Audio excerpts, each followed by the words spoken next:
You may well ask, why direct action? Why sit-ins, marches, and so forth? Isn't negotiation a better path? You are quite right in calling for negotiation. Indeed, this is the very purpose of direct action.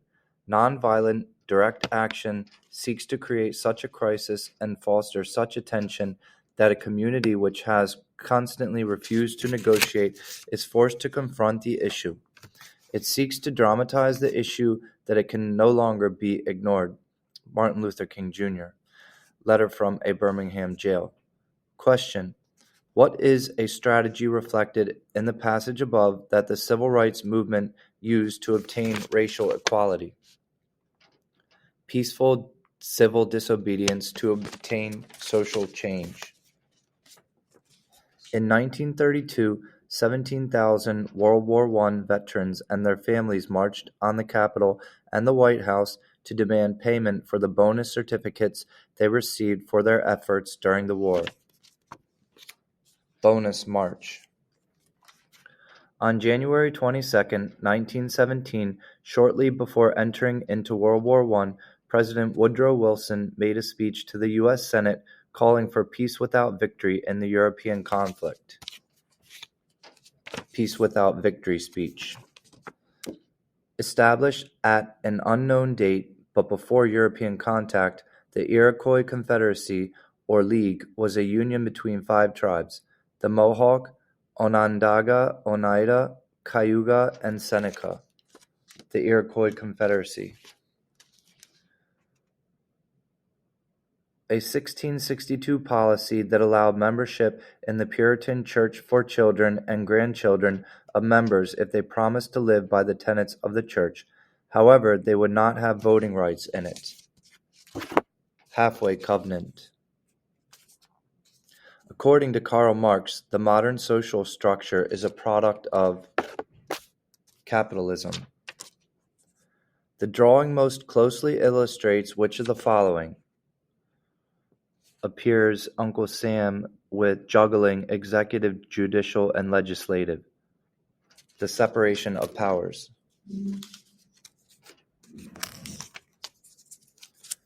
Committees formed by interest groups with the express purpose of raising money in support of specific candidates. Public Action Committee.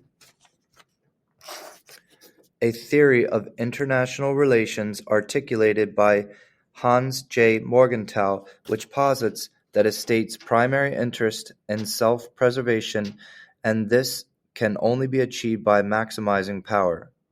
That a state's primary interest is self-preservation, and this can only be achieved by maximizing power. Realism.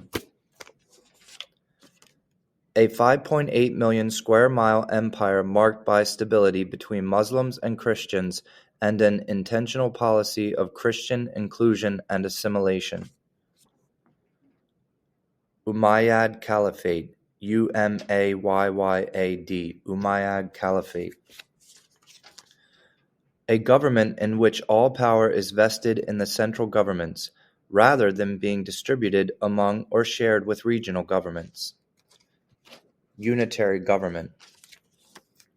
The enactment of the New Deal programs in the 1930s could best be characterized as reflecting a popular belief that the federal government should provide assistance to people in times of economic distress.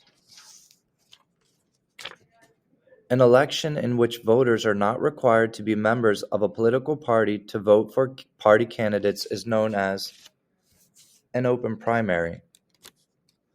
What best describes the political organization of Maya civilization circa 300 to 700 BC? CE AD. A collection of independent city-states. What philosopher argued that the protection of private property is a central function of governments? John Locke.